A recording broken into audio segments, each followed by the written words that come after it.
Arthur Scherbius had invented a machine which, if you gave the machine to the enemy, even if you gave the machine to the enemy, there would be so many complications, so many possibilities that you could not, in reasonable time, decipher the message.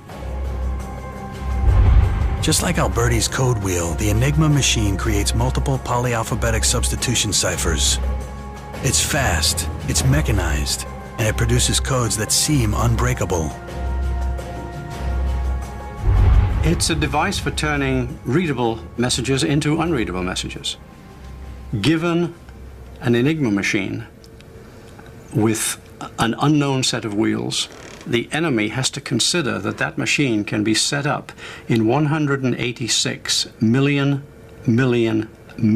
ways. The millions of permutations are achieved by the number of variables involved when setting up the machine.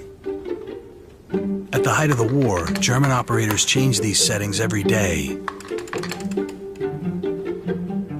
They placed the rotors in a specified order from left to right. The rings that allow the rotors to turn are repositioned daily, as is the patch panel of cables electrically linking one letter to another. These variables make the Enigma encryption virtually immune to frequency analysis. The Germans think their Enigma code uncrackable.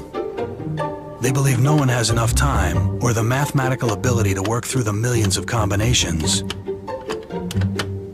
A coded message is created by typing the German plain text into the machine and then having the encrypted message transmitted via Morse code. With the outbreak of war in September 1939, Nazi-coded messages flood the radio airwaves. At the same time, British military intelligence is in the process of setting up the most secret place in wartime Britain. A place it hopes can crack the Enigma code. Bletchley Park, 50 miles north of London, becomes known as Station X. It's staffed by a hand-picked team of mathematicians and graduate scholars, including Alan Turing, one of the founding fathers of modern computing. Born on the 23rd of June 1912, Turing spent his childhood split between Hastings in Kent and Sherborne in Dorset, displaying a precocious talent at school for maths and science, including condensing Einstein's theory of relativity for his mum at the age of 15. Turing's abilities led him to receiving a scholarship at King's College, Cambridge. He arrived here to study as an undergraduate in 1931. Like many great minds, Turing was never happier than when he had a problem to solve, and relished such challenges.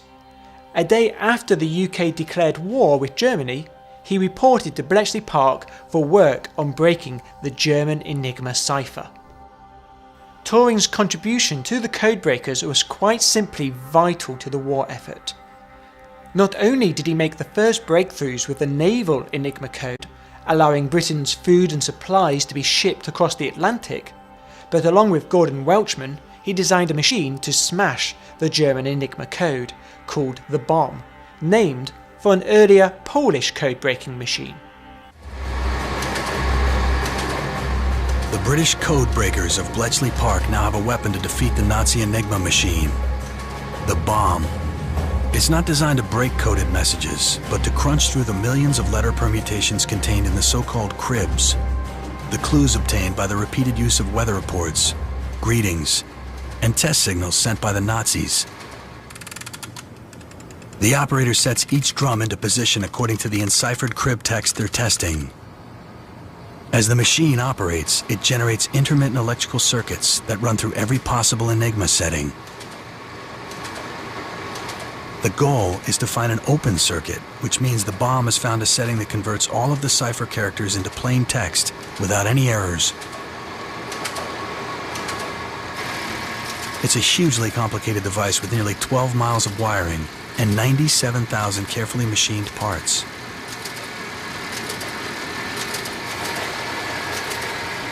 This bomb has been reconstructed from plans and drawings over the past 16 years.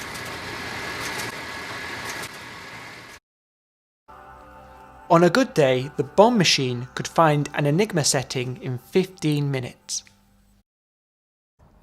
Today, historians believe that the work of the codebreakers shortened the war by 2 years, and in doing so, saved countless lives.